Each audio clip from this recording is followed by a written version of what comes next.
Yes, please. I've just double checked that we are recording now. So, in no moment now, I'll start off by introducing Energize Black again for those who are not members of the community that are just joining from our LinkedIn post. Energize Black is a non-profit organization established to champion a paradigm shift for promoting Black excellence, and we provide a platform for a unified voice to represent Black interests and to support professional development and further encourage the participation of Black professionals in the energy sector at large. Our three key thematic areas help achieve increased representation in the sector. We address systemic barriers limiting growth and promote excellence through mentorship, skills acquisition, advocacy, and collaboration.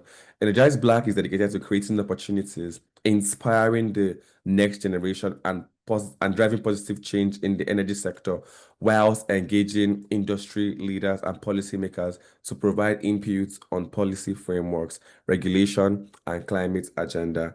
We have our vision and mission statement, so feel free to get onto our website. And then I'll also put a link in the comment section or in the chat for you to also sign up and join us if you are new to any of our sessions. But yeah, with no further ado, I'll be handing over to Yumann to introduce herself and take us through her slides. And I'm also here to support her through the slides and whatever else she needs. And I'll also put a link as well for questions in the chat as well. If you have any questions, please go on to Slido and type in your questions just so that she can like handle them at the end of the session. Thank you. Yumann, over to you. Amazing, thank you. So hi everyone, as mentioned, I'm Yumann and I'm a policy manager at the Smart Data Communications company, the DCC, and also a commissioner for Electrify Britain. If we go on to the next slides, please. I thought I'd spend a bit of time just chatting you through what this webinar and presentation will cover and a bit of why as well. So when the Energize Black team first got in touch with me about speaking on this webinar, we kind of got into a room to chat about topics, and we wanted to, of course, speak about Electrify Britain, what it does, what the commissioner role entails, what electrifying Britain actually means, how well it's going or not. And for this part of the webinar, I'll try and focus a little bit more on energy flexibility and the policy landscape around the area, because that's my area of expertise. But at the same time, I also have a background in a network which shares some similarities to this one, which I'll touch on in a little bit more detail later. So the team and I thought it would also be good to touch on young professional experience, jobs and skills. Hopefully that part of the webinar will resonate with a lot of you in the audience. I think that ultimately, in my opinion, the energy transition, electrification of Great Britain, whatever we're calling it, will require a step change in projects and therefore people. And if not now, in 10 years' time, early mid-career professionals like us will hopefully be leading the sector in the final decades of delivery for net zero. So our voices, opinions, etc., are quite important, I think. So with all of that in mind, if we move on to the next slides, please. Just for a bit of context, no text on the slide, I just thought I'd tell you a little bit about my career journey. It's very linear, and that might make it a little bit boring to listen to, actually. But having a linear career isn't necessarily a bad thing. It's just the fact of mine, I guess. But yeah, after university, I joined the first company I worked for, actually at the height of the pandemic, so it was all online at the time. That first company I worked for is called Energy UK. It's a policy and advocacy trade association, so they represent members from across the energy sector. And my first role within the company was as a policy exec, which is a bit of a misnomer because it was actually more of an events-based role. And I did the events and managed the secretariat for something called the Young Energy Professionals Forum, which again, sorry to keep saying this, but I'll touch on that a little bit later. But I progressed within the organization, became a senior policy executive, policy manager, finally did some actual policy and advocacy work. And in that last part of my time at NGK, that was around representing member interests across the electric vehicle and low carbon transport space. So charge point operators, aggregators, energy suppliers, etc. After around 3.5, 4 years at NGK, I moved to my current role, which is at the Smart Data Communications company. For those of you who might not be that familiar with it, the DCC is a regulated monopoly. So we build and now manage the comms network that connects all the smart meters in the country. And I focus on flexibility, data, and digitalization policy.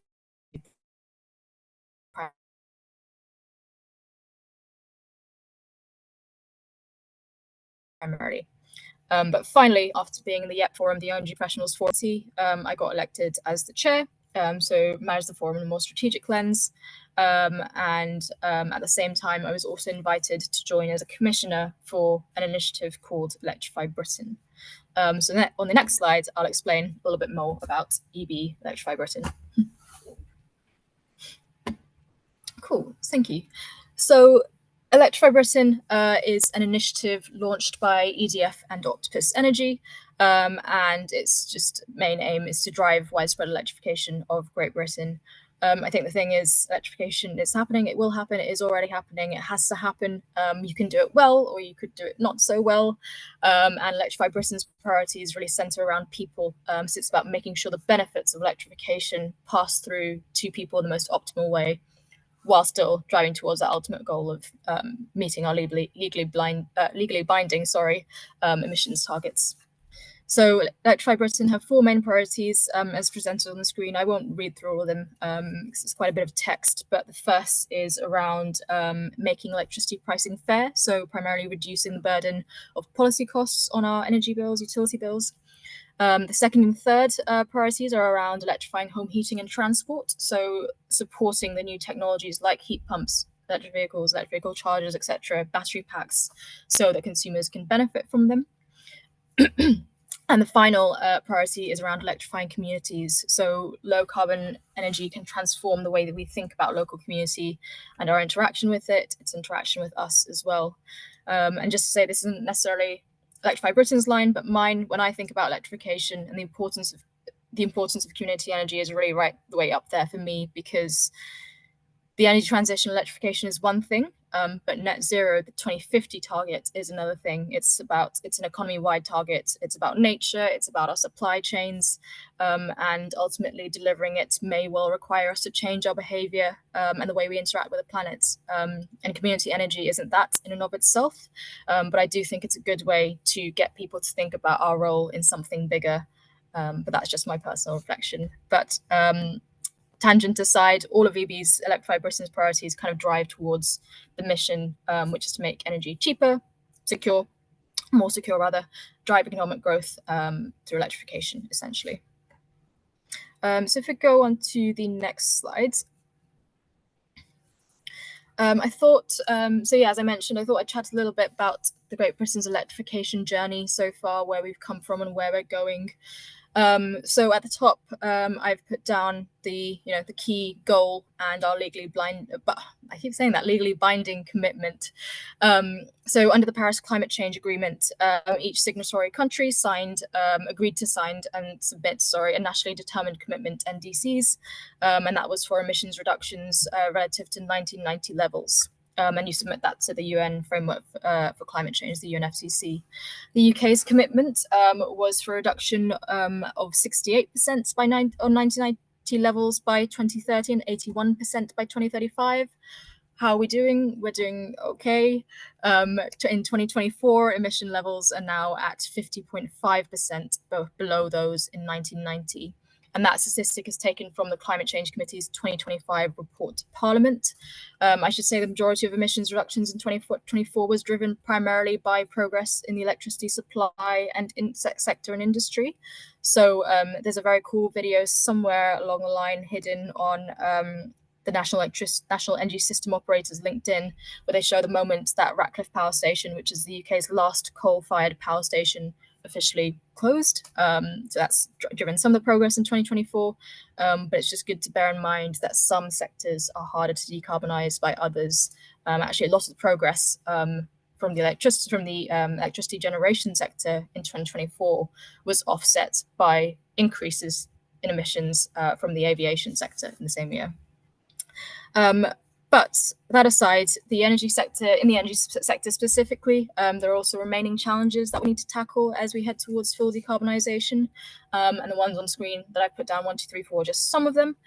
So as I mentioned, progress in electricity supply sector, there's a lot of it, but ultimately rollout of onshore wind, offshore wind and solar capacity will have to be more than doubled by 2030 if we're still going to meet the 2030 target to fully decarbonize the power sector.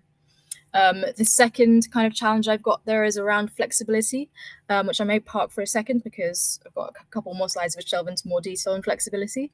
But of course, at number 3 and 4, tackling vulnerability and fuel poverty is a necessity. It has to happen. The National Energy Action Charity, NEA, estimates that 10 million households in the UK are still in fuel poverty.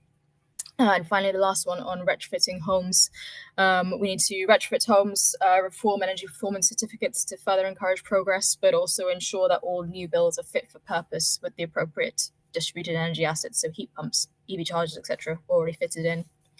On the bottom half of that slide, very quickly, I've made a little representation of how I personally like to think about 3 work streams in the energy transition as we drive towards electrification of GB. As I'm a policy person, this primarily represents key policy and regulatory strategies and frameworks rather than other professions, ideas in the sector. But at the top of each section, I've put the key government Ofgem NESO papers and frameworks, which outline those stakeholders' expectations and guardrails around these 3 different areas. So I won't go into too much detail, but very quickly from the left to the right, a big chunk of what's needed, as I mentioned, is decarbonisation of the power sector. And the main strategy here right now in that side sector is the Clean Power Action Plan, government's Clean Power Action Plan. But we also need to unblock and speed up the planning and consents regimes for connection of new assets. The connections queue is very long, and Ofgem and NESO are working hard to streamline it to ensure that the new generation capacity that we do build can actually become operational, connected, and the benefits can go through our electricity system. In the middle, we've got retail market reform, so everything from the way that we think about energy supply and the role of suppliers to new market entrants, innovation and how energy is supplied, etc. Here, I just point out that market-wide half-hourly settlement will be crucial to this, and that's the program that will provide more accurate and timely insights into electricity consumption for all users, therefore unlocking new services like time of use tariffs, etc. I'd also point out Ofgem's consumer consent solution as well. That will be quite significant. I think the minimum viable product MVP is going to be completed in 2027, but please don't quote me on that. It might be a little bit later. And this essentially will aim to build an easy-to-use opt-in, opt-out solution for consumers to consent to share their energy data with third parties in a way that we can't do readily right now. So that will unlock a whole range of new use cases and services, etc. Finally, on the right is what I like to call evolution reform of the broader energy system. So thinking about transport, heating, etc. Notable policies in this side include, for instance, the 2035 phase out of petrol and diesel cars and vans. So from 2030, you won't be able to buy new petrol and diesel cars in the UK. Between 2030 to 2035, you can buy hybrid cars, and then from 2035, it will be full phase out. So no petrol and diesel and no hybrid cars either. You can, of course, buy second-hand petrol, diesel, and hybrid cars, but no new cars. They will have to be fully electric. Similarly, there's plans to phase out gas boilers, and hopefully we'll see more around this in the government's Warm Home Plan and the Future Home Standard as well. Underneath, with the dotted line, I've put NESO's, the National Energy System Operators Digitalisation Strategy. That's due to come out imminently, so maybe actually this week or start of next week. This will provide a kind of coordinated vision for all the data and digitalisation initiatives that will underpin and facilitate much of the reform above in those 3 areas. So if we go on to the next slide,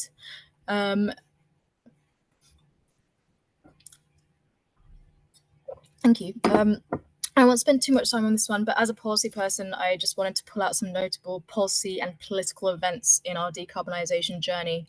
I think the main point of this slide that I'm trying to get across is that policy certainty is key for market reform, market evolution, but unfortunately, in Great Britain, we haven't had nearly as enough policy certainty.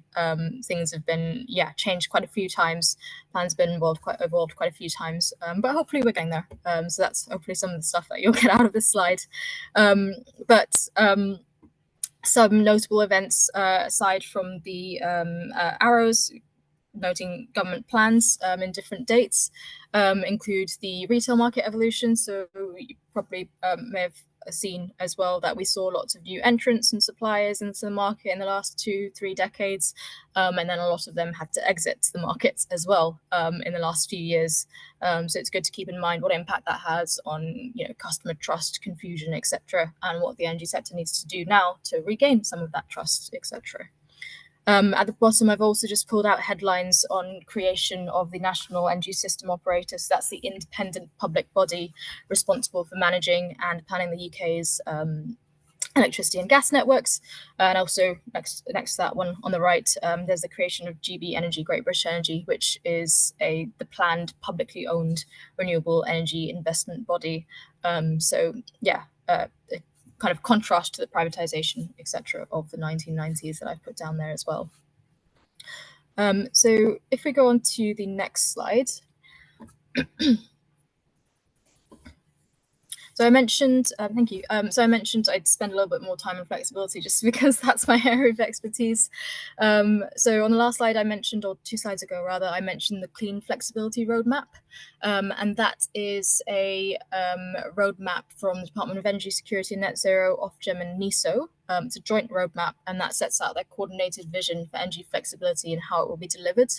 It follows from a commitment in the Clean Power Action Plan, which stated that an additional 29 to 35 gigawatts of short duration flexibility is needed to balance the cost of additional generation and network infrastructure that must be built to decarbonize the power sector. That's quite a mouthful. I'll explain what that means later on in this slide.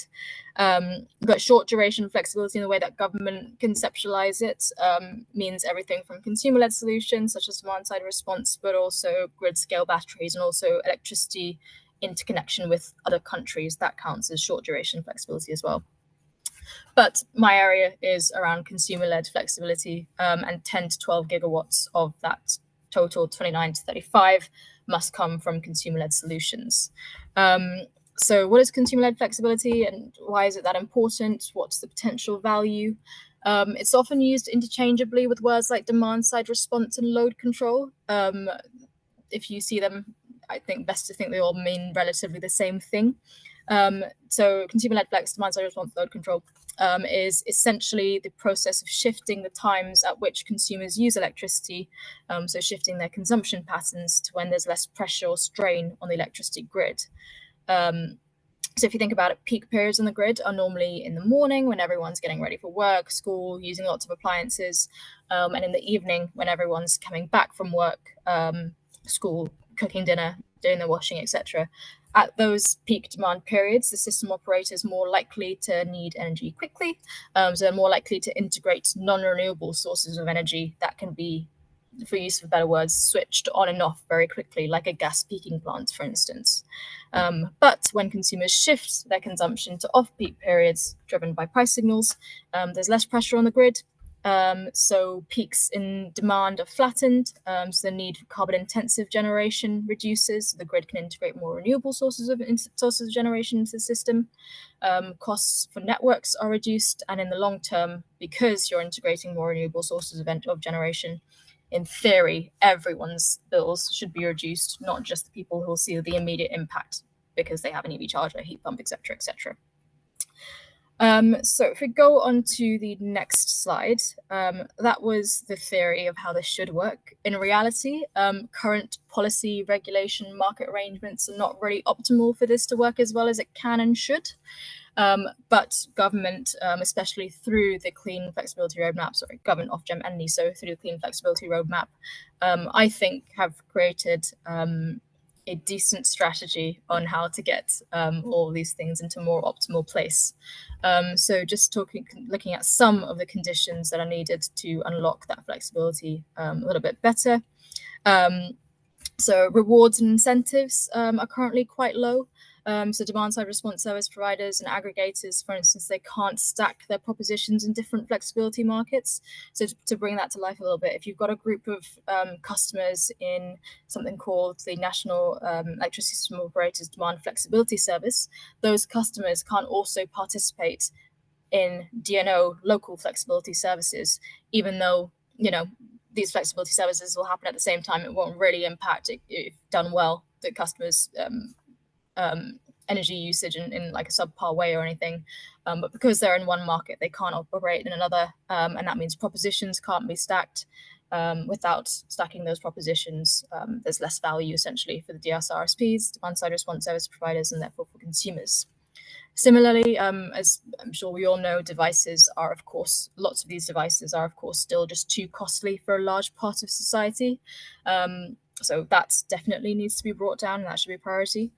Though we are seeing a rise in, for instance, secondhand EVs, but I question how much people trust them, even if they are trustworthy.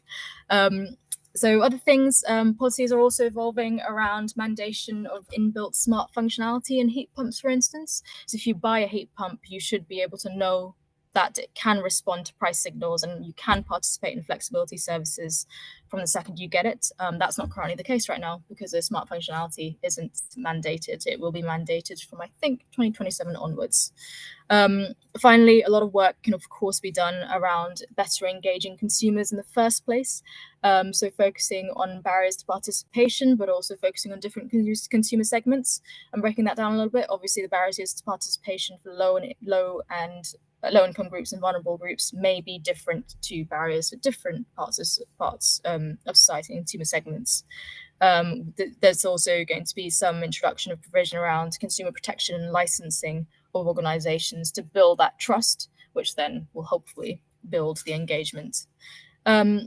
So as I said, the Clean Flex roadmap kind of compiles all of these barriers and actions to mitigate them over the next 5 years. And it also outlines the roles for government and industry. Now that it's out there, I'd just like to see everything come to life a little bit quicker than it has, I suppose, and also some accountability as well. On the top, I've noted there's some headlines from, I think, Utility Week. I just note that despite, so in terms of progress, essentially, despite the demand flexibility service paying consumers much less than it has in previous years, the level of engagement in it actually increased last winter despite this. So I think 3 years ago, you would get £1 to £4 per kilowatt hour of electricity shifted. Last winter, you got 10 to 30p per kilowatt hour of electricity shifted. So that's like a 90% reduction, I think. And yet people were still engaging. Again, take that with a pinch of salt, because the people who are currently engaging in that service are the people who are most engaged in the energy sector as a whole, and that's not necessarily reflective of wider consumers. So pinch of salt, but I think that's good news for progress, essentially. Then on to the next slides. This, hopefully you can kind of all read that a little bit. This is a really cool diagram I found from Energy Impact Partners. And really it just showcases the level of opportunity in this part of the sector, the flexibility landscape, if you are interested in it. So yeah, I won't obviously go through that, but really there are so many different marketplace providers, trading and optimization platforms, software companies, independent household providers, etc., etc. Yeah, and this is obviously a non-exhaustive list as well. There are so many parts of this side of the sector that I can't see on there. I'd also obviously note the really big parts of the sector that aren't on there. So the distribution network operators, DNOs, and also the National Energy System Operator, NESO. As we're talking about jobs and skills later in the sector, just to note that they're massive organizations. So they always, are looking for more staff. They need more staff.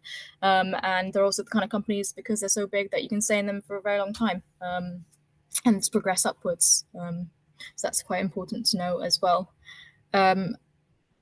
If we go on to the next slide then, for the last part of my presentation, sorry, I'm mindful of time as well, I might try and speak through this part a little bit more quickly. So I mentioned that would touch on jobs and skills. So as we transition, as the energy transition progresses, a skills gap, jobs and skills gap is fast emerging at the same time. There's a report from Bain & Co., I think it was a 2024 report, which actually said that in the short to medium term, a lack of skilled workers will be a bigger strain on our ability to transition than the availability of capital. And from what I know, the availability of capital is always at risk. So that is definitely saying something, that statement there. So between 135,000 to 725,000 net new jobs could be created as we transition. I know that's quite a big variance, but that statistic is from the CCC as well. So most of the jobs, from my research and what I've heard from young professionals as well, the surveys that we did in the YEP forum will actually be, as you can imagine, around engineering, so electrical, welding, mechanical trades, etc., but also project delivery as well. And the government has essentially skills levels for these trades, and they say it's levels 2 to 7. That is what will be needed essentially. So I've got some statistics there around from the Heat Pump Association. Also, Hinkley Point and Sizewell C alone will require an additional 10,000 workers at their peak. But at the same time, if you look at the third bullet point, migration of oil and gas workers, of course, as we electrify, we'll also have to transition away from oil and gas. We'll also have to upskill and reskill people as well, so no one's left behind from a jobs and skills perspective either. So in terms of progress is being made. I think jobs and skills has traditionally been a topic in the sector that's been hugely siloed in a lot of conversations.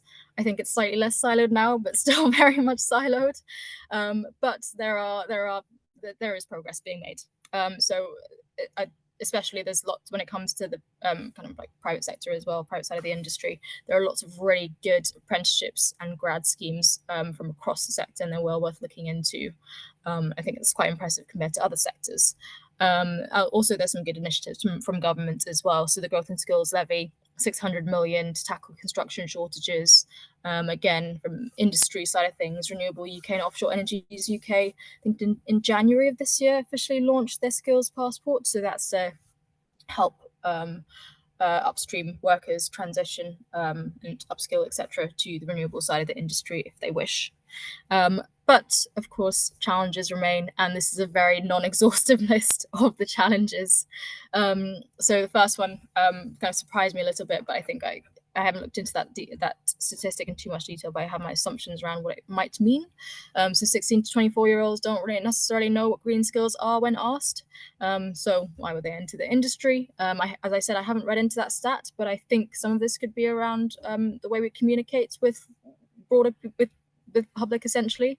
I have a feeling that people 16 to 24-year-olds do know what important skills are, and they might be upskilling in them in these particular skills, but just not know that they are transferable to the energy sector and that they can be classed as green skills to begin with. That's just my hunch. At the same time, of course, diversity is crucial in every sector, but electrification is something that will impact every part of society. And therefore, we need diversity of thought and experience. We need people to feel energized and valued in jobs in the sector so that they remain in the sector. But there's still such a long way to go. And these stats, I think, speak for themselves. I just also point out the third one from Energy and Utility Skills. I read the Energyz Black team's interview with Utility Week on diversity in the sector, which is where I got that third statistic from. So I'd recommend everyone check out that article as well. It's well worth a read. Okay, if we go on to the next slide. Looking at things a bit more optimistic than what I just said. So there are lots of really great young professional networks in the organization, in the sector, sorry. And, the majority of these young professional networks also they say young professional networks, but they normally don't have a tough barrier to age or anything like that. It's normally done on an experience level. So as I mentioned, I was a part of something called the Young Energy Professionals Forum, which is actually how I met the Energyz Black team at one of our events.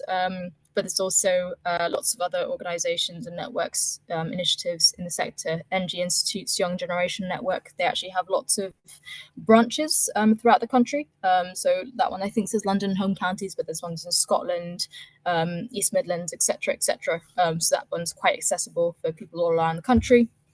and Nuclear Institute's Young Generation Network, of course, Energize Black, but also KPMG's Leaders 2050 Network. There are also some great initiatives by young professionals in the sector to raise young professional voiced opinion in slightly different ways. Someone in the industry called Zenobia Saeed has got a new podcast called the At the Power Table podcast. That's on Spotify and other podcasting platforms that I can't think of at the top of my head. But yeah, I would definitely check that out as well. This slide is just to say that there's, these organizations have been vital to my development in the industry. Yeah, I think they're well worth looking into if you'd like. Finally, if we go on to the next slides then. I just wanted to flag as well, as we're talking about jobs and skills, the YEP Forum 2 years ago produced a guide to jobs and Energyz. That's the one on the left. It's interviewed professionals from across the sector at various experience levels, not just young professionals, and asked them, the same couple of questions around what skills are important for your career. How did you get into it? So what was the path, etc. What would you like to change about it, etc. It's got everyone from kind of senior electrical engineers like Leela on screen to the CEO of National Grid on there as well. So you can get a good sense of, different people's paths in the sector, etc. as well. And on the right, last year we launched another report which followed from a survey. So our Meeting the Challenge report. And that kind of focused on young professional opinion on why they joined the sector to begin with. So entry, development, and retention. There's a really good question that we asked everyone at the end, which is very important. Very simply, do you see yourself staying in the sector in 5 years' time? And the results were positive, but there was some nuance in there.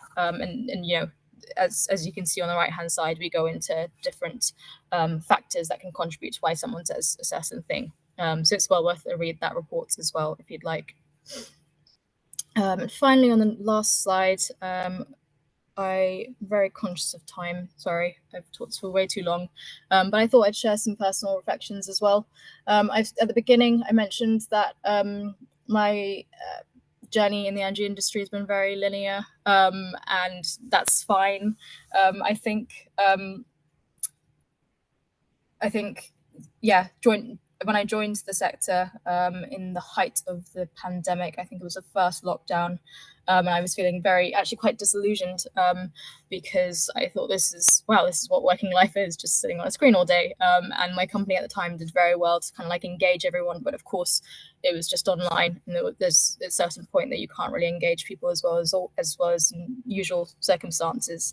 But that's the same time that I joined the Energy Professionals Forum, and that helped me massively. 4 years down the line, I met the Energize Black team, and I'm so impressed by this network as well. So thank you to the team for inviting me onto this as well. And just a big thank you to everyone listening and to the team. Hopefully I can answer some interesting questions as well.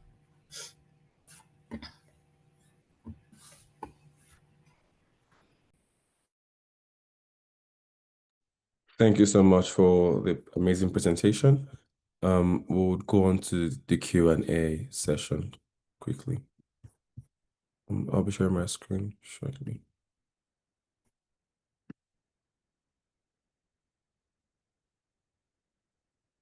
Can you see my screen? So the first one is, what are your thoughts on potential improvements in policies to address the skills gap in the energy sector, and how can we effectively bridge that gap? Sure. That's an interesting one. As I mentioned, my personal opinion is that jobs and skills is still slightly siloed. So yes, people do talk about it, but it's like, if you have a 1 hour meeting, everything else will be talked about first, and then the last 5 minutes will normally be spent on jobs and skills. That's me saying a blanket statement, but that's been my experience so far at like conferences and things like that. In terms of how policies themselves can be improved and addressed, I think it's a hard one because policies in this area focus on primarily funding, unlike other parts of the sector where you can kind of rearrange / incentivize market incentives, arrangements, etc. You can't really do that as well or as easily when it comes to jobs and skills, because so much of it is left to companies as it should be. So it's a hard one. I think there's a step beyond just funding that we're missing. I'm not sure what that is from a policy angle, but that's just my reflection that a lot of the policies that we see in this space are, around creation of mission champions, etc. And 600,000 funding, so 600 million, sorry, 600,000 wouldn't do a lot. And that's fine, but there's an element of delivery that's just that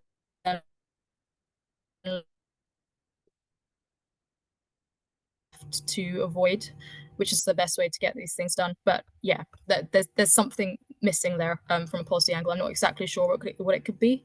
It would be good to explore what other countries have done who are maybe a bit further along in their energy transition to get people along the way. But yeah, that's a hard one. Thank you for asking, though. Thank you. I think the next question is, can you please expand on what role aggregators or optimizers play in demand flexibility? Yeah, sure. Yes, sorry, I appreciate I didn't explain what aggregators meant and mean when I said that earlier. So aggregators are companies, I'll just name them, like Flextricity, for instance, Ampex. They essentially aggregate portfolios. So instead of having one consumer participate in a certain flexibility service, they will have 100 consumers, let's say, participate in a certain flexibility service. And that actually allows them to participate in markets that individual consumers can't. So for instance, there's lots of work going on right now with the National Electricity System Operator. There's something called balancing mechanism in their flexibility portfolio, the National Electricity System Operator's flexibility portfolio. Traditionally, the balancing mechanism has only been open to kind of to flexibility services from bigger assets, so things like grid scale batteries, etc. Why? Because there's a lot more certainty around that kind of flexibility. You can turn something on and off, and it will just happen. With consumers, there's a risk, of course. Also, one person's demand shifting, it won't mean a lot in those kind of flexibility services.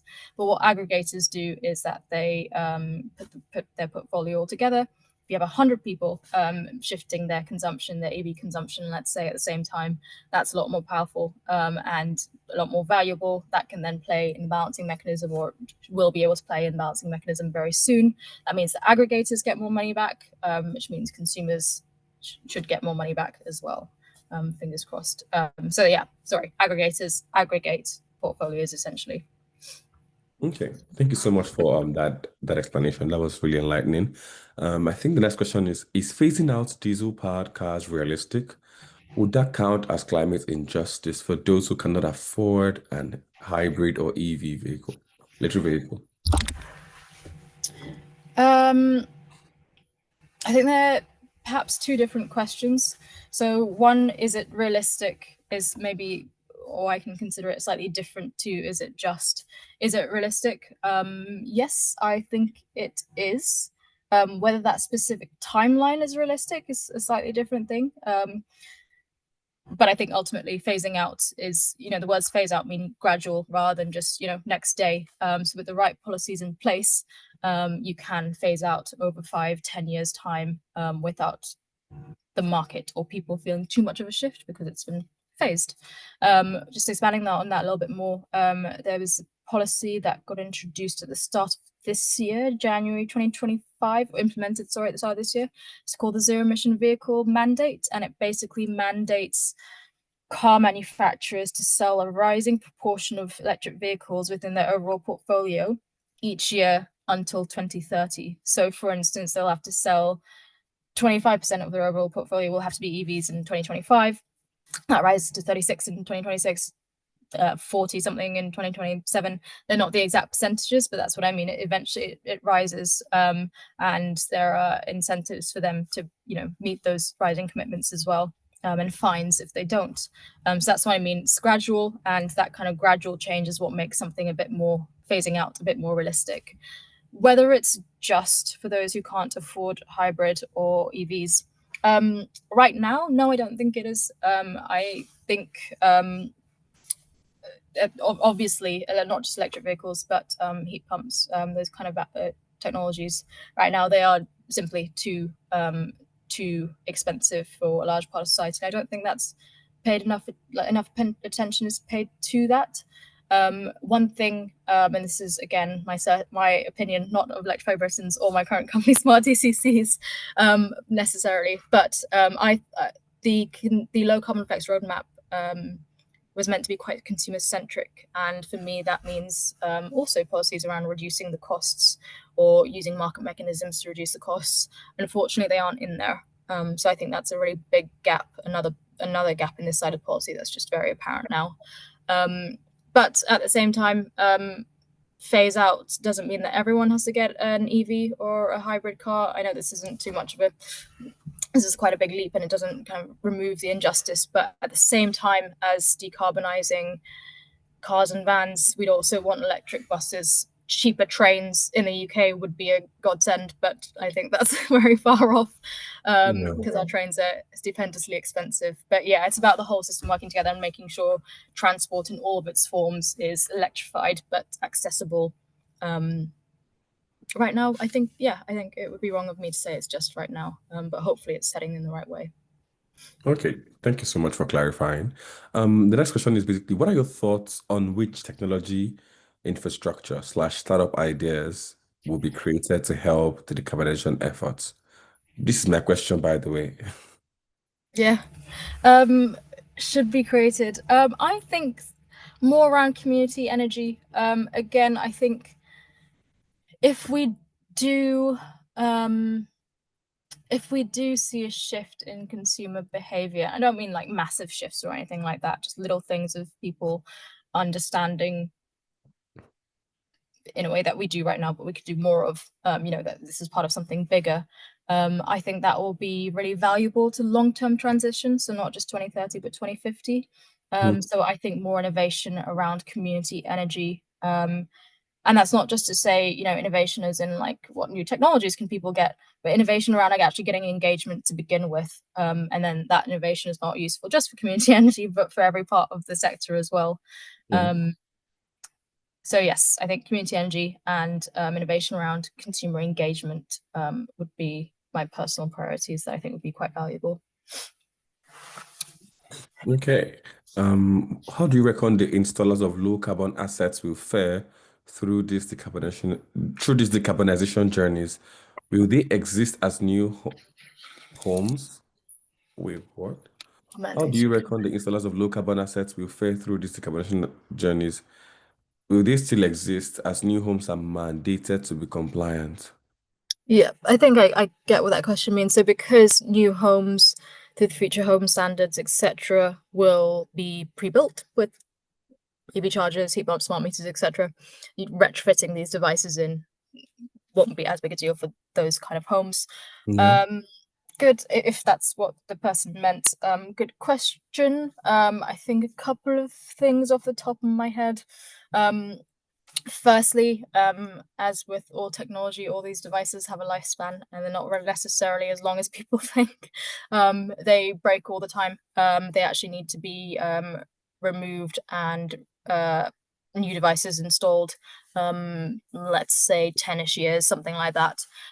So in that sense, even in the new homes, there'll still be some kind of a market for that kind of work. But I get what this question means. I haven't really thought about that before. That's an interesting idea. In That was my terms second of question. Yeah, it's a good question. In terms of installers of low carbon assets, I just say that there's so many homes in the UK that need to be retrofitted, far more than the number of new builds that will be fit for purpose with these assets already in there.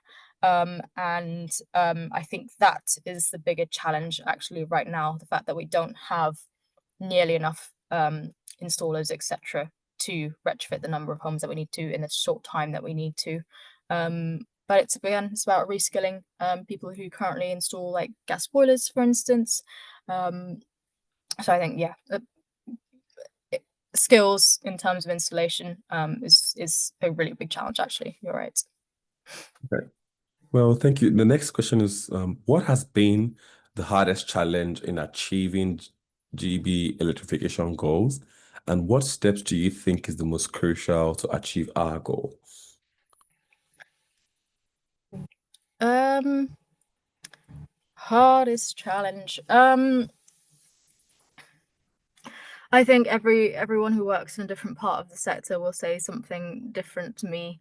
Um, but my personal opinion, I think we know that transport and heating are the um uh sorry, I'm losing my words here, but they're the largest emitting sectors essentially, much more than the electricity supply sector, generation sector is. And part of that is because they involve people. And that's a whole new level of risk. So I think it's more around, again, I keep repeating this, but consumer behavior, stuff like that, that's going to be the hardest challenge. But again, ask someone from the power sector and they will say it's their side of the industry or some specific market mechanism that they're working on, which is the hardest. And I can't say that's not true either. So Okay. I think the last but not the least question, or the last question for today's session is going to be, someone said there's a lot of ongoing discussion about the need for more skills in the energy sector. From your perspective, which skills are currently in highest demand?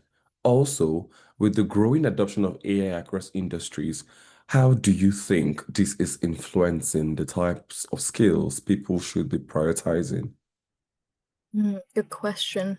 Um, which skills are currently highest in demand? I think the reality is, as I said at the beginning, net zero energy transition, electrification will require a step change in projects and therefore people. And by projects, I did mean literal physical projects, new assets being built. So I think most in terms of skills, most in demand it is those more technical and engineering skills and the kind of like project delivery that has to wrap around technical and engineering skills. At the same time, through a different lens, it's the installers, as I mentioned as well, because we've got some really big targets around heat pump installation, and they just can't be met with the number of people that we have who are actually skilled enough, skilled in that specific area to install those assets, let alone other supply chain problems.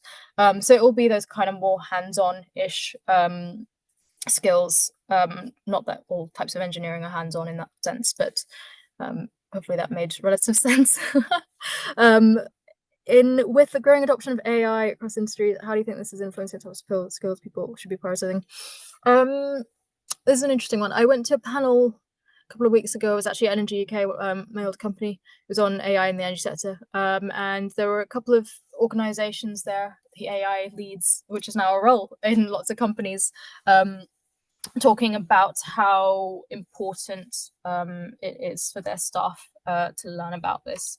And they were saying that they have, sessions weekly, sorry, not weekly, that's too much, monthly sessions where they will just give people, this was a very like innovative company though, and they would just give people like an hour and say like, play around with this particular AI tool and just see what you can do just to get used to it before we then need to then use it more formally. So yes, it will influencing the types of skills people should be prioritizing. I think it's something that everyone needs to prioritize, not least for work, but just life in general. Like this is how tech adoption and tech change happens, right? Like we need to be upskilling ourselves in these kind of new technologies because they're going to be a big part of everyone's lives. In theory, I guess it would be the kind of more administrative operational jobs, skills that AI could kind of play a bigger role in, rather than the more manual professions. But again, I would also be optimizing the way we build things and streamlining it. So I guess it has a kind of impact in that side of the sector as well. That's a hard one. I guess the main thing is that yes, everyone, not least for our work, but just life in general, everyone should be trying to learn about how to upskill in AI. Yeah. Well, thank you so much for a brilliant session. Um, Everyone, her LinkedIn is obviously, as you can see from her name, Yumann Siddiq. So try as much as possible to connect with her and engage with her even going forward as we progress with our careers in the energy sector. I think this brings us to a wrap to this session. I'll be handing over to Amanda Balogun to give us a brief introduction about Bridge the Gap, which is one of our initiatives within Energize Black.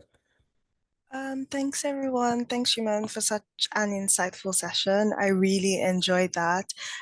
So if you're new here, please, I've left the QR code in the chat for you to join Energize Black. We're doing really exciting things and would like for you to be a part of us and know what we do and learn about opportunities that we have. So the Market Insights team is currently running a new series called Behind the Grid, and we spotlight a lot of projects and very exciting work that our members are doing. So if you have any projects, if you have any anything that you've worked on that you'd like us to share so that people in the industry know a lot more about what projects we're working on and what we're doing. It doesn't necessarily have to be a project at work. It could be a thesis, anything that you'd like to share. Please let us know, and I will, or I have, or I am sharing the the QR code right now. And so please scan it, fill the form, and we look forward to reading about all your projects and sharing with our wider network. Thank you. Okay, I think this brings us to the end of today's session. We're well within time. Thank you everyone for joining. And does Shuri have anything else to say? Or is that all? And thank you so much to Yumann as well for the time, for the resources, for the slides. We appreciate all the efforts that went into curating this session, and we don't take it for granted.